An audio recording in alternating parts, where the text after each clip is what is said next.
Hello everyone, welcome to our channel teachers creator.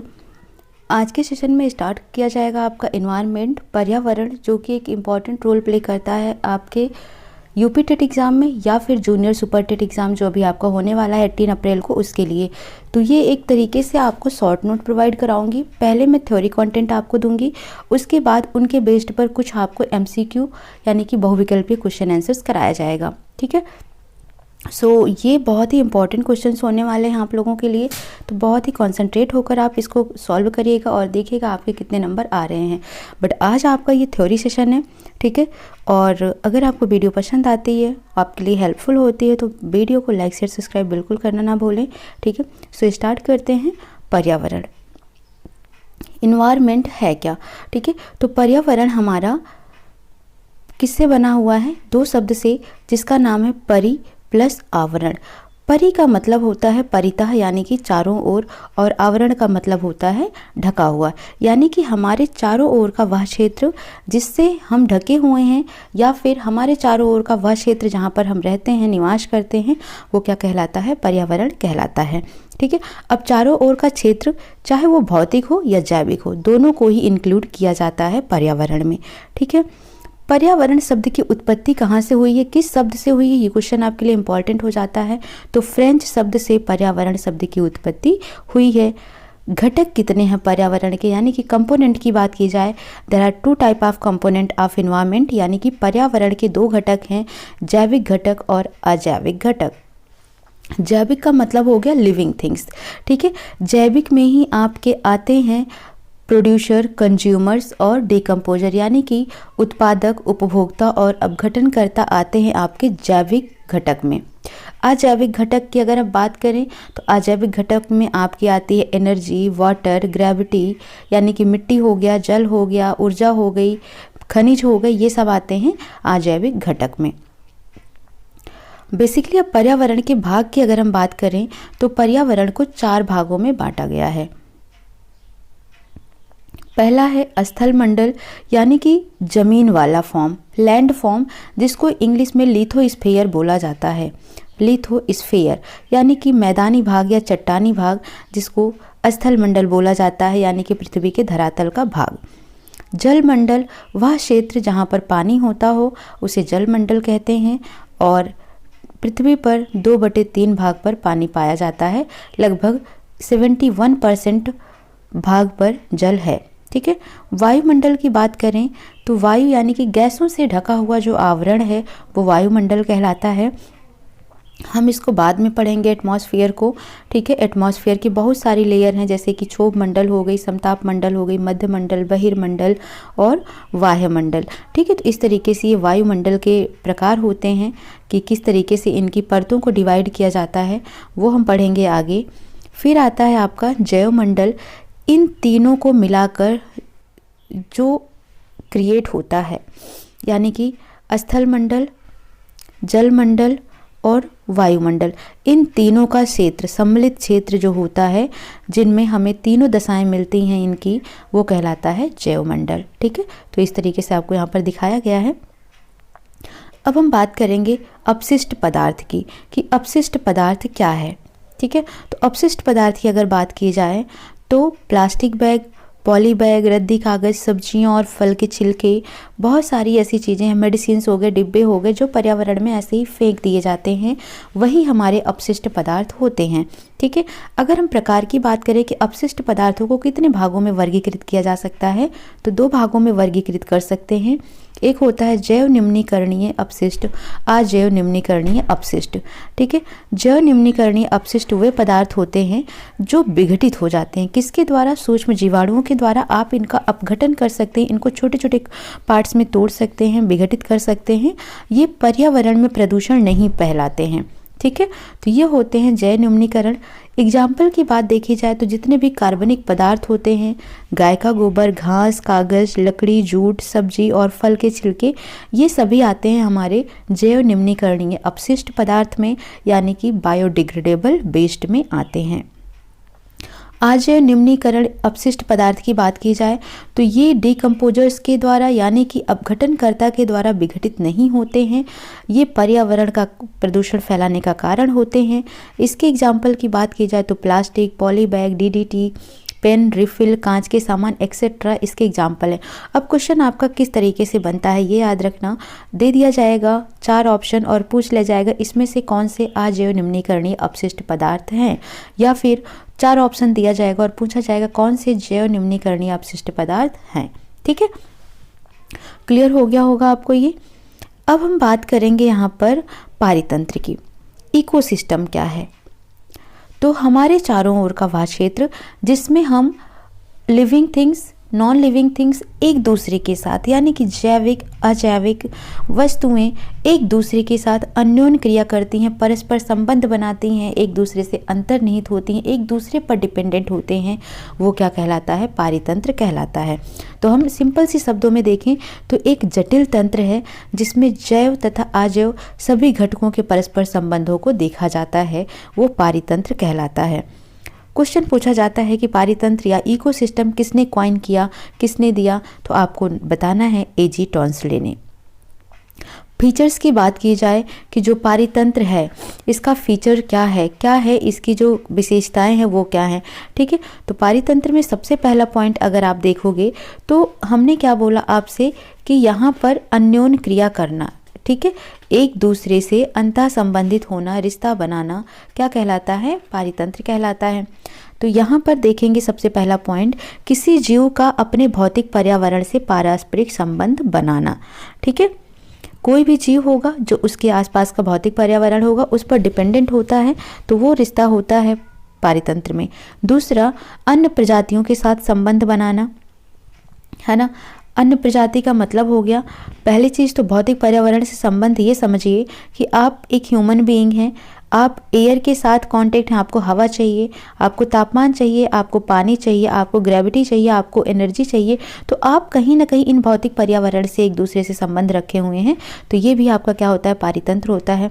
दूसरा है अन्य प्रजातियों के साथ संबंध, ठीक है, जैसे कि गाय भैंस का, ठीक है, तो इस तरीके से कुत्ते बिल्ली का, तो कहीं ना कहीं एक दूसरे पर भी डिपेंडेंसी होती है, तो ये होता है अन्य प्रजातियों के साथ संबंध।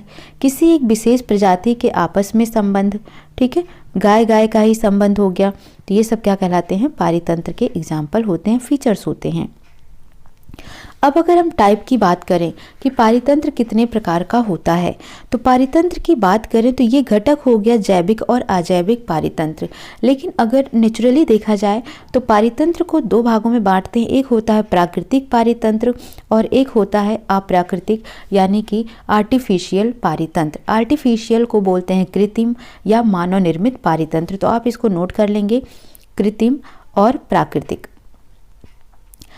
प्राकृतिक पारितंत्र वो होता है जो नेचुरली अपने आप होता है, जैसे जंगल हो गया, मरुस्थल हो गया, घास के मैदान हो गए, खारे पानी का पारितंत्र हो गया, तो ये सभी क्या होते हैं? प्राकृतिक पारितंत्र के एग्जाम्पल हैं। आर्टिफिशियल यानी कि कृत्रिम क्या होता है? जो इंसान बनाते हैं, मानव निर्मित होता है, जैसे एक्वेरियम जिसमें हम मछली वगैरह पालते हैं, गार्डन यानी कि बगीचा, खेत, वन्यजीव अभ्यारण्य, चिड़ियाघर, बोटेनिकल गार्डन यानी कि वनस्पतिक उद्यान, तो जो हम लोग बनाते हैं, इंसान बनाता है, वो होता है आपका कृत्रिम पारितंत्र। अब यहाँ पर हमने बोला कि जलीय पारितंत्र और स्थलीय पारितंत्र भी होते हैं। तो जलीय का मतलब हो गया जो जल से वाली जगह है, जैसे तालाब, झील, झरना, नदी, समुद्र, एक्वेरियम एक्सेट्रा। स्थलीय पारितंत्र वो जो हमारे मैदानी भाग होते हैं, जैसे वन हो गया, घास के मैदान, मरुस्थल हो गए, कृषि भूमि, पर्वत आदि स्थलीय पारितंत्र में आते हैं। पारितंत्र के घटक की बात की जाए तो 2 घटक होते हैं, जैविक और अजैविक घटक। जैविक घटक में हमने आपको पहले डिस्कस किया, उत्पादक होता है जो कि प्रोड्यूस करता है चीज़ों को, ठीक है। उत्पादक जो होता है ये स्वपोषी होता है और एक ही उत्पादक है, वो है प्लांट या पेड़ पौधे, ठीक है। पौधे ही एकमात्र हैं जो कि उत्पादककर्ता कहलाते हैं, यानी कि प्रोड्यूसर कहलाते हैं। ये स्वपोषी होते हैं, ऑटोट्रॉफ होते हैं और ये प्रकाश संश्लेषण की क्रिया द्वारा खुद ही अपना भोजन बनाते हैं। उपभोक्ता जो उत्पादक पर डिपेंड होता है, उत्पाद हुई चीज़ों को जो खाता है वो कहलाता है उपभोक्ता। इसमें शाकाहारी, मांसाहारी और सर्वाहारी बांटे गए हैं। शाकाहारी जो सिर्फ पेड़ पत्तियों को खाएं, ठीक है, वो होते हैं। मांसाहारी जो मांस को खाएं, सर्वाहारी जो दोनों चीज़ों को खाएं, ठीक है। अब यहाँ पर शाकाहारी के कुछ एग्जाम्पल दिए हुए हैं, जैसे गाय, भैंस, बकरी, हिरन, खरगोश आदि, ये प्राथमिक उपभोक्ता भी कहलाते हैं। मांसाहारी में मेढक, छिपकली, लोमड़ी, सांप, चिड़िया, ये द्वितीयक उपभोक्ता कहलाते हैं, जो मांस चीज़ों को खाते हैं। सर्वाहारी, ओके, अगर हम इसी में देखें तो इसमें द्वितीयक मांसाहारी या द्वितीयक उपभोक्ता और तृतीयक उपभोक्ता या उच्चतम उपभोक्ता किसको बोलते हैं? बड़े मांसाहारी जो होते हैं उनको तृतीयक उपभोक्ता या उच्चतम उपभोक्ता बोला जाता है। जैसे शेर, चीता, बाज, चील, उल्लू, ये सब हमारे तृतीयक उपभोक्ता में आते हैं। सर्वाहारी में देखेंगे तो मानव, कुत्ता, कौवा, भालू, जो कि वेज नॉन वेज दोनों ही खाता है, वो होता है सर्वाहारी, ठीक है। इसको ओमनीबोरस भी कहते हैं। मांसाहारी को कार्निवोरस और हर्बीवोरस होता है हमारा शाकाहारी, ठीक है। अब यहाँ पर तो बात हो गई उपभोक्ता की। अब घटक की देखें तो डिकम्पोजर, अपघटक वो होते हैं या अपघटनकर्ता वो होते हैं जो कि प्रकृति में जितनी भी सड़ी गली चीज़ें पड़ी हुई हैं उनको क्या करें, सिंपलर फॉर्म में बदल दें। और इसके केवल दो ही इंसान हैं, दो ही लोग हैं, दो ही जीव हैं, एक है जीवाणु और एक है कवक।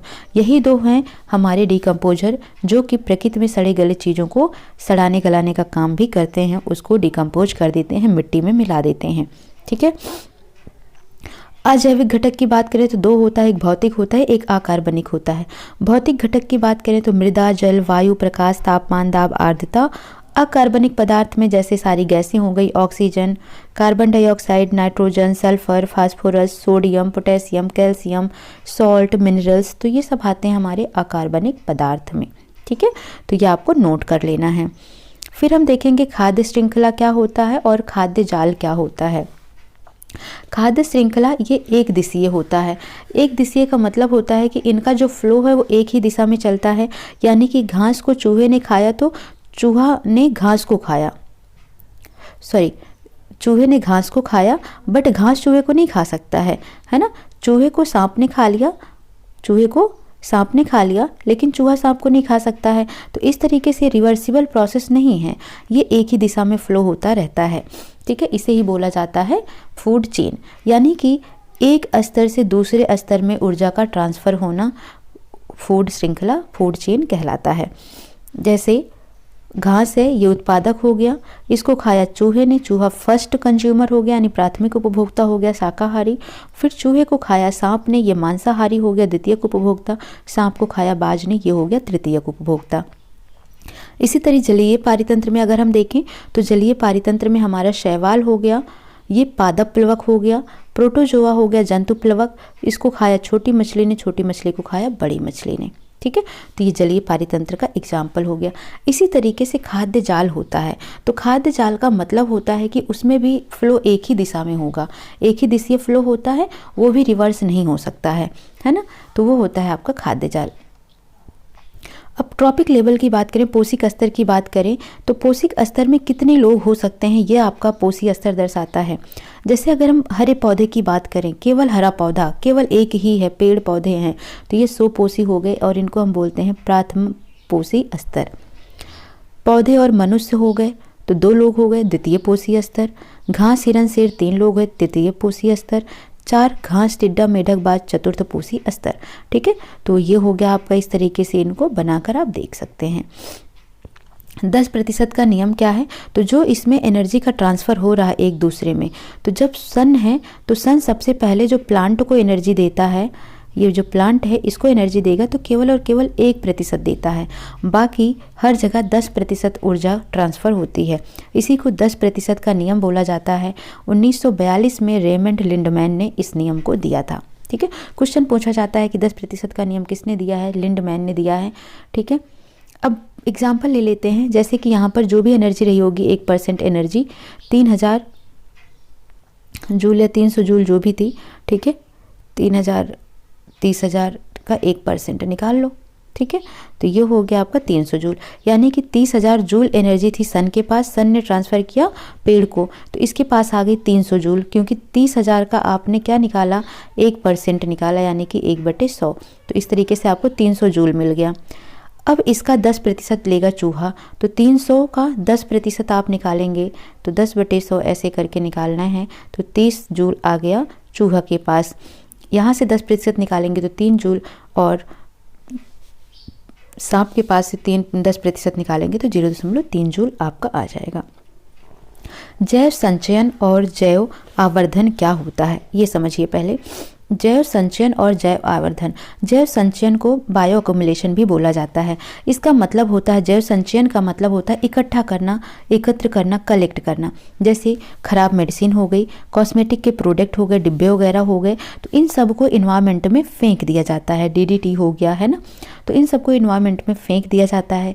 ये सब मिट्टी में इकट्ठा होते हैं, मिट्टी से जल में जाते हैं, ठीक है। तो जब ये इकट्ठा हो रहे हैं एक जगह, तो इसी को कहते हैं जैव संचयन, ठीक है। अब जैव आवर्धन क्या होता है?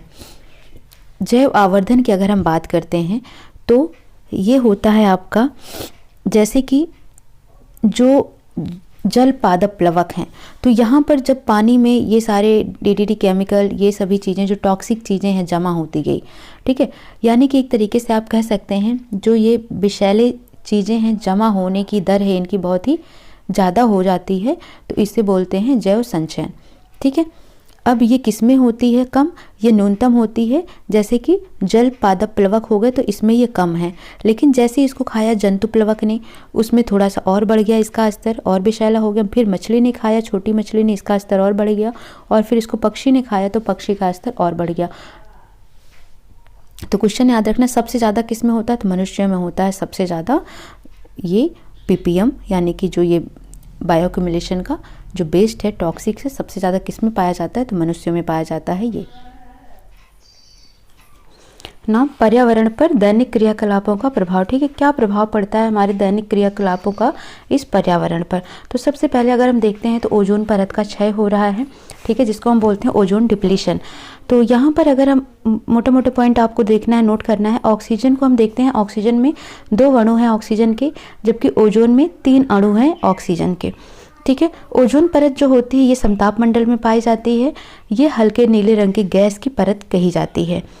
जो ये ओजोन लेयर है ये हमारी सुरक्षा करती है सूर्य से आने वाली परावैंगनिक किरणों से, UV रेज से, जो कि एक तरीके से परत का काम करता है, जिसे पृथ्वी का कंबल कहा जाता है। इसके जो स्रोत हैं ये है एक CFC क्लोरोफ्लोरोसेंट लैंप जो है, यानी कि CFC क्लोरोफ्लोरोकार्बन है। ये AC और फ्रिज में यूज किया जाता है। फ्रियॉन गैस, ठीक है, AC और फ्रिज में फ्रियॉन गैस पाया जाता है, एक तरीके का ये CFC ही होता है, ठीक है। तो ये ओजोन परत को कम करने में, यानी कि ओजोन डिप्लीशन में सबसे मेन रोल अगर देखा जाए तो इसी CFC का, इसी फ्रियॉन गैस का है। 1980 में ही ओजोन परत की मात्रा में गिरावट देखी गई थी। इसके जो सबसे घातक क्लोरोफ्लोरोकार्बन्स हैं वो हैं CF2, Cl2 एंड CFCl3, ठीक है। CFC का एक अणु है जो ओजोन के हजारों अणुओं को नष्ट करता है, जिससे अंटार्कटिका ओजोन छिद्र की उत्पत्ति हुई कब, 1985 में। ओजोन परत पर बहुत महत्वपूर्ण कार्य किया किसने, पाल कुडजन ने, मैरियो मोलिना और शकुल रॉलैंड ने। 1995 में इसके लिए इनको नोबेल प्राइज मिला। ओजोन संरक्षण दिवस मनाया जाता है एवरी 16 सितंबर को, ठीक है। तो और किससे क्या क्या बीमारियां होती हैं, तो त्वचा कैंसर हो गया, सूजन जली हुई महसूस होती है, यानी कि त्वचा जली हुई महसूस होती है, सूजन हो जाती है, DNA में अनुवांछित परिवर्तन हो जाता है, ल्यूकीमिया जिसे ब्लड कैंसर बोला जाता है, स्तन कैंसर, एडिमा, अंधापन, पृथ्वी पर वर्षा की कमी होती है क्योंकि तापमान में परिवर्तन होता है। तो ये सब हैं जो इसकी वजह से होते हैं ओजोन डिप्लीशन के कारण, ठीक है। इसके लिए जो यूनाइटेड नेशनल इन्वायरमेंट प्रोग्राम है UNEP, united national environmental programme, ठीक है, इसने शपथ दिलवाया कि जो CFC है इसके उत्पादन में कमी की जाए, और ये 1987 में इन्होंने दिलाया था और बोला कि जो ये CFC का यूज है ये किसके इक्वल पर किया जाए, 1986 स्तर पर किया जाए, ठीक है। तो आपको ये पॉइंट याद रखना है यहाँ पर। फिर अगर हम बात करते हैं मॉनिट्रियल प्रोटोकॉल बनाया गया, ये किससे रिलेटेड है, तो मॉनिट्रियल प्रोटोकॉल भी याद रखना है, मॉनिट्रियल प्रोटोकॉल, तो ये भी आपका ओजोन से रिलेटेड है। ये कब हुआ था, 16 सितंबर 1987, 16 सितंबर 1987 को हुआ था, लेकिन 89 में इसका प्लान एग्जिस्टेंस में आया, ठीक है।